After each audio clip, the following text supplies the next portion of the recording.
how to save your cover photo on Facebook Lite. Hello guys, today's video I'm gonna show you how to save your cover photo on Facebook Lite. First thing, go to Facebook Lite.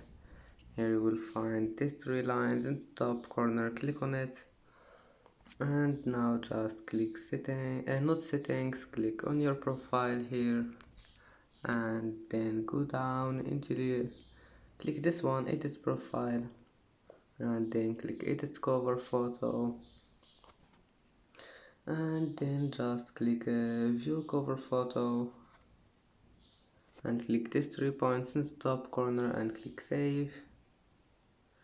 And that's it for today's video. If you like this video, please don't forget like and don't forget subscribe, and thank you for watching this video until the end, and see you in the next video.